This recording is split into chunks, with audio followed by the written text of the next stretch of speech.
Hey guys, so, well, it's actually a pretty warm day, but it's really nice out, and I can see what the temperature is on my phone. Y'all can't really see my phone. Oh yes you can. 91 degrees. Well, now it says Euless, but this ain't Euless, this is Bedford. It's 91 degrees. Feels like 92. Yeah, I hate it when this thing does that sometimes. Oh, there we go. Now it changed to Bedford. So, yeah. So, pretty nice. A little bit hot. So, I just cut my grass yesterday. And, I did mention about getting a pressure washer.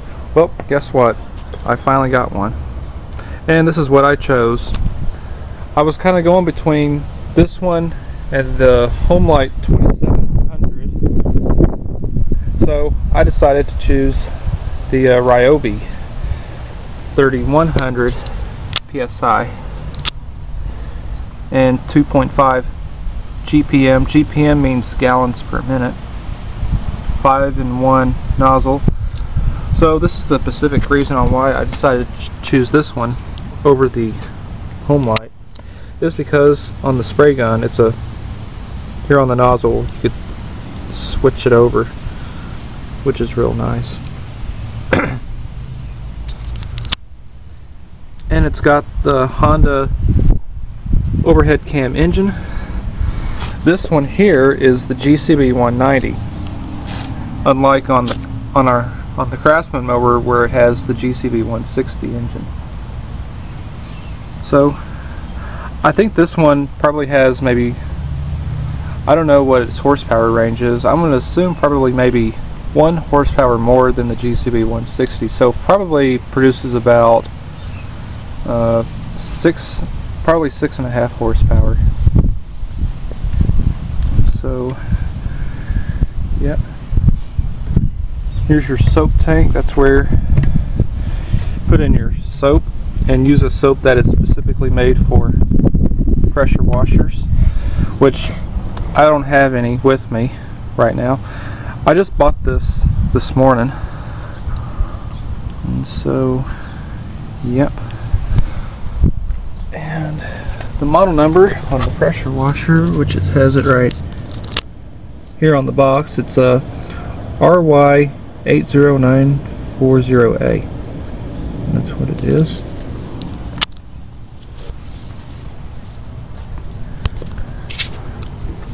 So very easy to assemble. It's very easy to move around as well with these big wheels. Definitely real easy to move around.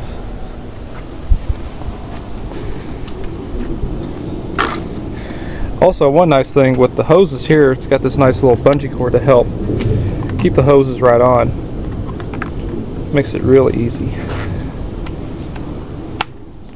And I think the Homelight was also included, had this included as well too. Nice spray gun. The handle is very comfy, kind of unlike them ones that you would have at those self-service car washes. So really nice.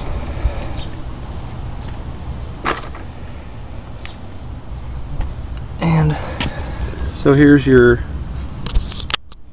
on-off switch. That's on, that's off. And this has, of course, a manual choke. Right there's choke. Then run. Fuel shutoff valve, practically just like on the Craftsman mower. Yep. And I believe it also the exact same air filter that's used on the Craftsman mower. And I bet it also uses the same spark plug as well. The cam cover is actually much different. Instead of it saying OHC, it just says Honda on it. The muffler cover is just all bare aluminum. And on its oil filler, it doesn't have no plastic tube, which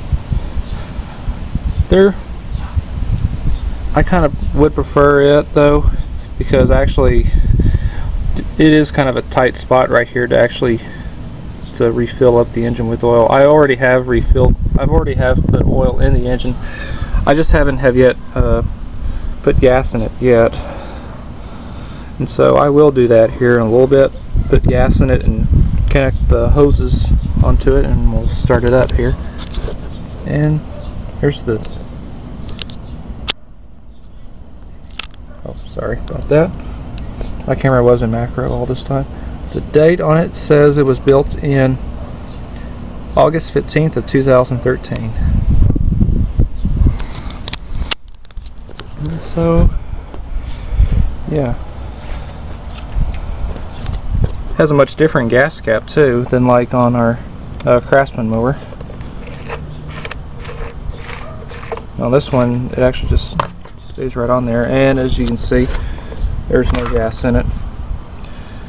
And so I will put some gas in it, and I'll get the garden hoses connected onto the pump, and also get the spray gun all connected too, and we'll start it up and see how well it works. Alright, so it's gassed up now.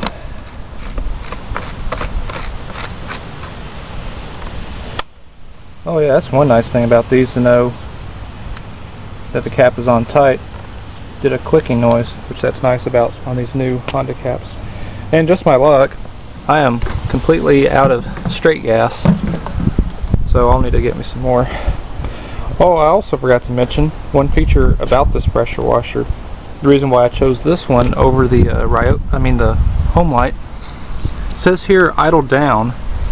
That way the machine, when it's running without depressing the spray gun, instead of the engine still running at full throttle, it will run at idle, which I think the reason it's like that for is actually to help improve the fuel economy on the machine. Help increase fuel efficiency though too. So it'll only go right into full throttle once you start to depress the spray trigger. So I think that's pretty cool. So now let me get the hoses all connected here, and we'll see if it'll start. Alright, so got the hoses all connected. I have the garden hose turned on. So before you start your pressure washer, first thing that you want to do is you want to actually bleed the pump, just like this, just to let out any excess air out. Always do this every time before you start your pressure washer, because if you don't do this, try to let out, this is where to let out any excess air out of the pump, because otherwise, if you don't do this, you can actually ruin your pump. So as you can see, at least this way I can sort of water the grass a little bit. So try to let out as much of it as possible. So if you think that you've let it all the air out of the system, then you can go ahead. It's probably okay that you can actually go ahead and start your machine. And so we'll go and do that. Fuel valve's already on. Let's turn it on.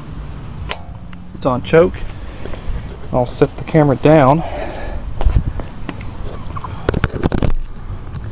and see how it'll start. This will be its first start. Maybe it'll be a one pull start, just like on the Craftsman mower.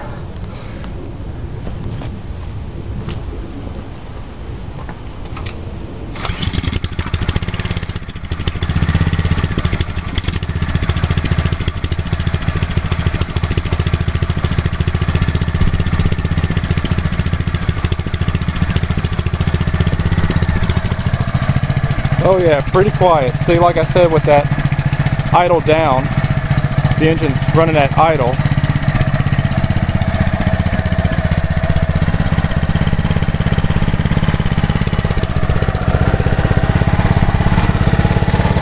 Then that'll change once I depress the trigger. Let's see if it'll do that.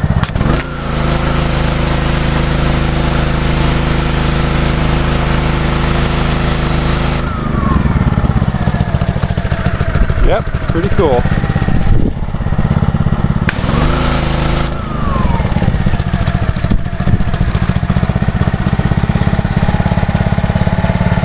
Alright, cool. Let me try it somewhere, give it a little test wash somewhere. Let's try it right here. Hold on a second.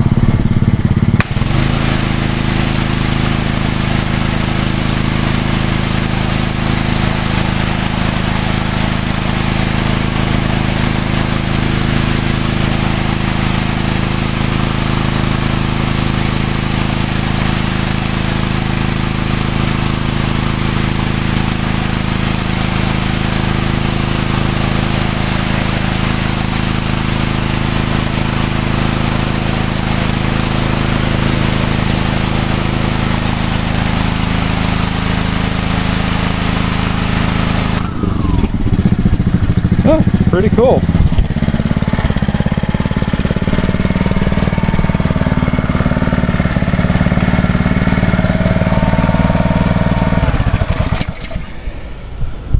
Cool. You can actually tell from where I pressure washed from right here on the patio, which of course that was without any soap, just water only, and I had the nozzle set at 25 degrees. I think that's probably the second most powerful one. And so cool. So again, this is a video of my brand new pressure washer. It's a Ryobi 3100 PSI pressure washer, 2.5 gallons per minute, with the Honda GCB 190 engine. So cool. And so I hope y'all enjoyed this video, and so thanks for watching. Oh, and just one last thing that I had literally forgot. You can actually fold down these handlebars just by this lever here. Just pull it just like that, and then you can be able to simply fold down your handlebars just like that for easy storage. And then to just bring them back up, just simply bring the handlebars back up all the way till you hear a click. Just like that. Alright guys, so thanks for watching.